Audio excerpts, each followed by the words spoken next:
ಮಂಗಳೂರಿನಲ್ಲಿ ಈ ಬಾರಿ ಒಂದು ಹೊಸ ಸಮಸ್ಯೆ ಹುಟ್ಟಿಕೊಂಡಿದೆ. ಅದೇನಂತ ಹೇಳಿದರೆ ಸೊಳ್ಳೆಗಳ ಮತ್ತು ನುಸಿಗಳ ಕಾಟ. ಡೆಂಗ್ಯೂ ಮಲೇರಿಯಾ ಕೇಸ್ಗಳು ಕೂಡ ಬರ್ತಾ ಉಂಟು. ಮಕ್ಕಳೆಲ್ಲ ಇರುವಾಗ ತುಂಬ ರಿಸ್ಕ್ ಅಲ್ಲ ಅದು. ಎಂತ ಮಾಡೋದಂತ ಗೊತ್ತಾಗೋದಿಲ್ಲ, ಏನು ಮಾಡಬೇಕಂತ. ಫಸ್ಟ್ ಟೈಮ್ ಇನ್ ಮ್ಯಾಂಗ್ಳೂರ್ ಈ ಟೈಮಲ್ಲಿ ಈ ರೀತಿಯ ಸೊಳ್ಳೆ ಉತ್ಪತ್ತಿಯಾದದ್ದು. ಅಂದರೆ ಈಗ ಮಳೆಗಾಲ ಬರುವ ಮೊದಲು ಈ ರೀತಿಯ ಸಮಸ್ಯೆ ಆದರೆ ಇನ್ನು ಮಳೆಗಾಲ ಬಂದ ಮೇಲೆ ಯಾವ ರೀತಿಯಾಗಿ. ಮಂಗಳೂರು ಮಹಾನಗರದ ಫಲ್ಗುಣಿ ನದಿ ತೀರದ ಪ್ರದೇಶದ ಜನರು ಈ ಬಾರಿ ಹೊಸ ಸಮಸ್ಯೆಯಿಂದ ಸಂಕಷ್ಟಕ್ಕೆ ಸಿಲುಕಿದ್ದಾರೆ. ರಾತ್ರಿ ಹಗಲು ಎನ್ನದೆ ಕಾಡುತ್ತಿರುವ ಸೊಳ್ಳೆಗಳ ಹಾವಳಿಯಿಂದ ಸಾರ್ವಜನಿಕರು ಬೇಸತ್ತಿದ್ದಾರೆ. ವಿಶೇಷವಾಗಿ ಸಣ್ಣ ಮಕ್ಕಳು ಮತ್ತು ಅನಾರೋಗ್ಯ ಪೀಡಿತರು ಹೆಚ್ಚು ತೊಂದರೆಯನ್ನ ಅನುಭವಿಸುತ್ತಿದ್ದಾರೆ. ಅಶೋಕನಗರ, ಶೇಡಿಗುರಿ, ಬೊಕ್ಕಪಟ್ಟಣದಿಂದ ಕುದ್ರೋಳಿವರೆಗೆ, ಸುಲ್ತಾನ್ ಬತ್ತೇರಿ, ಗಾಂಧಿನಗರ, ಉರ್ವ ಹಾಗೂ ಮಠದ ಕಣಿ ಭಾಗಗಳಲ್ಲಿ ಸೊಳ್ಳೆಗಳ ಕಾಟ ಹೆಚ್ಚಾಗಿದೆ ಎಂದು ಸ್ಥಳೀಯರು ದೂರಿದ್ದಾರೆ. ಮಣ್ಣಗುಡ್ಡೆಯ ಗಾಂಧಿ ಪಾರ್ಕ್, ಮಂಗಳ ಕ್ರೀಡಾಂಗಣ ಮತ್ತು ಉರ್ವ ಮಾರ್ಕೆಟ್ ಗ್ರೌಂಡ್ನಲ್ಲಿ ಬೆಳಿಗ್ಗೆ ವಾಕಿಂಗ್ಗೆ ಬರುವವರಿಗೂ ಸೊಳ್ಳೆಗಳ ಕಾಟ ಹೆಚ್ಚಾಗಿದೆ. ಮಂಗಳೂರಿನಲ್ಲಿ ಈ ಬಾರಿ ಒಂದು ಹೊಸ ಸಮಸ್ಯೆ ಹುಟ್ಟಿಕೊಂಡಿದೆ. ಅದೇನಂತ ಹೇಳಿದರೆ ಸೊಳ್ಳೆಗಳ ಮತ್ತು ನುಸಿಗಳ ಕಾಟ. ಇದರಿಂದಾಗಿ ಬಹಳ ಈ ಪರಿಸರದ ಅಂದರೆ ಸಾಧಾರಣ ಅಶೋಕನಗರ ಶೇಡಿಗುರಿಯಿಂದ ಹಿಡಿದು ಸಾಧಾರಣ ಬೊಕ್ಕಪಟ್ಟಣ ಕುದ್ರೋಳಿ ತನಕ ಫಸ್ಟ್ ಟೈಮ್ ಅಂದರೆ ಮಳೆ ಸ್ಟಾರ್ಟ್ ಆಗುವಾಗ ಒಮ್ಮೆ ನುಸಿಗಳ ಸೊಳ್ಳೆಗಳ ಕಾಟ ಇರ್ತಾರೆ. ಆದರೆ ಈ ಸಲ ಸೆಕೆ ಕಾಲದಲ್ಲಿ ಈ ನಮೂನೆಯ ಒಂದು ಸೊಳ್ಳೆಗಳ ಕಾಟ ಸ್ಟಾರ್ಟ್ ಆಗಿದೆ.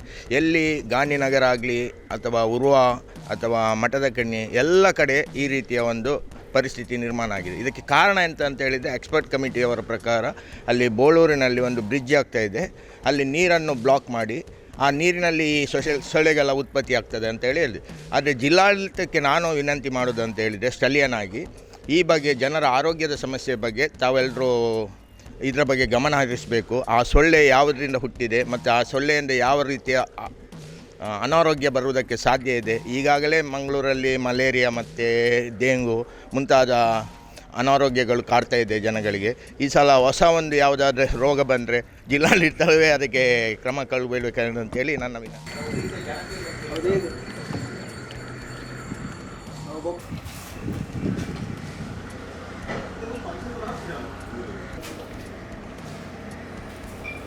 ಫಸ್ಟ್ ಟೈಮ್ ಇನ್ ಮ್ಯಾಂಗ್ಳೂರ್ ಈ ಟೈಮಲ್ಲಿ ಈ ರೀತಿಯ ಸೊಳ್ಳೆ ಉತ್ಪತ್ತಿಯಾದದ್ದು. ಇದರ ಮುಂಚೆ ನಮಗೆ ಗೊತ್ತಿದ್ದ ಪ್ರಕಾರ ಆಗಿರಲಿಲ್ಲ. ಅದಕ್ಕಾಗಿ ನಾನು ಜಿಲ್ಲಾಡಳಿತಕ್ಕೆ ವಿನಂತಿ ಮಾಡೋದು ಅಂತೇಳಿದರೆ ಈ ಬಗ್ಗೆ ಸ್ಪಷ್ಟವಾದಂಥ ಒಂದು ಗಮನ ಹರಿಸಿ ಜನರ ಆರೋಗ್ಯದ ಬಗ್ಗೆ ಸಮಸ್ಯೆಯ ಬಗ್ಗೆ ತಾವು ಕ್ರಮ ಕೊಡಬೇಕಂತೇಳಿ ನನ್ನ ವಿನಂತಿ. ಬೆಳಿಗ್ಗೆ ವಾಕಿಂಗ್ ಹೋಗುವಾಗ ಸಮೇತ ಅಲ್ಲಿ ಗಾಂಧಿ ಪಾರ್ಕ್ ಅಥವಾ ಸ್ಟೇಡಿಯಂ ಇರಲಿ ಅಥವಾ ಉರ್ವ ಮಾರ್ಕೆಟ್ ಆಗಲಿ ಅಲ್ಲಿ ಕೂಡ ಆ ಸೊಳ್ಳೆಯದು ವಿಶೇಷ ಅಂತೇಳಿದರೆ ಅದು ಕಚ್ಚಿದರೆ ಉರಿ ಸ್ಟಾರ್ಟ್ ಆಗ್ತದೆ. ಅದು ಯಾವ ರೀತಿಯ ಸೊಳ್ಳೆ ಅದನ್ನು ಕಂಡುಹಿಡಿಬೇಕು ಇವರೀಗ. ಈಗಾಗಲೇ ಮಂಗಳೂರು ನಗರದಲ್ಲಿ ಸಿಟಿ ಕಾರ್ಪೊರೇಷನ್ ಆಲ್ರೆಡಿ ಡಿಸಾಲ್ವ್ ಆಗಿದೆ. ಇನ್ನೂ 1 ವರ್ಷ ಹೋಗ್ತದೆ ಅಂತ ಹೇಳ್ತಾರೆ. ನಾವು ಯಾರ ಹತ್ರ ಹೇಳೋದು ಈ ಬಗ್ಗೆ ಈ ಸಮಸ್ಯೆಗಳನ್ನು? ಎಲ್ಲ ಜನ ಇದನ್ನೇ ಆಡಿಕೊಳ್ತಾ ಇದ್ದಾರೆ. ನಮಗೆ ಸಮಸ್ಯೆ ಕೇಳುವವರೇ ಇಲ್ಲ ಅಂತೇಳಿ ಸ್ಥಳೀಯ ಜನಪ್ರತಿನಿಧಿಗಳಿಗೆ ಈಗಾಗಲೇ ನಾವು ಮನವಿ ಮಾಡ್ತೇವೆ. ನಮ್ಮ ಸಂಸದರಾದಂಥ ಕ್ಯಾಪ್ಟನ್ ಬ್ರಿಜೇಶ್ ಚೌಟರವರಿದ್ದಾರೆ, ಸ್ಥಳೀಯ ಶಾಸಕರಾದಂಥ ವೇದವ್ಯಾಸ್ ಅವರು ಇದ್ದಾರೆ. ಅವರಿಗೆಲ್ಲ ಈ ಬಗ್ಗೆ ನಾವು ಮಾಹಿತಿಯನ್ನು ಕೊಡ್ತೇವೆ. ಮುಂದಿನ ದಿನಗಳಲ್ಲಾದರೂ ಅಂದರೆ ಈಗ ಮಳೆಗಾಲ ಬರುವ ಮೊದಲು ಈ ರೀತಿಯ ಸಮಸ್ಯೆ ಆದರೆ ಇನ್ನು ಮಳೆಗಾಲ ಬಂದ ಮೇಲೆ ಯಾವ ರೀತಿಯಾಗಿ ನಾವು ಎದುರಿಸೋದು ಅಂತೇಳಿ. ತುಂಬ ಸೊಳ್ಳೆಯಿಂದ ನಮಗೆ ಬಾಗಿಲು ಹೊರಗೆ ತೆಗಿಲಿಕ್ಕೆ ಆಗೋದಿಲ್ಲ. ತುಂಬ ಅಂದರೆ ತುಂಬ ಸೊಳ್ಳೆ ಉಂಟು. ಯಾರು ಸಹ ಒಂದು ಚೂರು ಇದು ಮಾಡೋದಿಲ್ಲ. ಹೇಗೆ ನಾವು ಇಲ್ಲಿ ಇದು ಮಾಡೋದು? ಒಂದು ಹೊಗೆ ಆಗಲಿ ಎಂತಾದರೂ ಒಂದು ಇದು ತಗೊಳ್ಬೇಕಲ್ಲ ಅವರು. ನಮಗೆ ಸೊಳ್ಳೆಯಿಂದ ಹೊರಗೆ ಬರಲಿಕ್ಕೇ ಆಗೋದಿಲ್ಲ. ಎಂತ ಮಾಡೋದಂತ ನಮಗೆ ಗೊತ್ತಾಗೋದಿಲ್ಲ. ಈಗ ಯಾವಾಗ ಸಹ ಸಂಜೆ ಸೊಳ್ಳೆ ಇರುವುದು. ಈ ಸಲ ಹಗಲಿನಲ್ಲೇ ಬಾಗಿಲು ಓಪನ್ ಮಾಡಲಿಕ್ಕೆ ಆಗೋದಿಲ್ಲ. ಇಷ್ಟು ಕ್ಲೀನ್ ಇಟ್ಟು ಸಹ ಹೇಗೆ ಅದು ಸೊಳ್ಳೆ ಬರೋದಂತ ನಮಗೆ ವಿಚಿತ್ರ ಆಗ್ತದೆ. ಬಾಗಿಲು ಓಪನೇ ಮಾಡೋದಿಲ್ಲ. ಸೊಳ್ಳೆ ಒಂದು ಊದುಬತ್ತಿ ಹಚ್ಚುವ ಅಂತ ಹೇಳಿದರೆ ಅದರ ಸ್ಮೆಲ್ಲಲ್ಲೇ ಕೂತ್ಕೊಳ್ಳಿಕ್ಕೆ ಆಗೋದಿಲ್ಲ. ಮಕ್ಕಳೆಲ್ಲ ಇರುವಾಗ ತುಂಬ ರಿಸ್ಕ್ ಅಲ್ಲ ಅದು.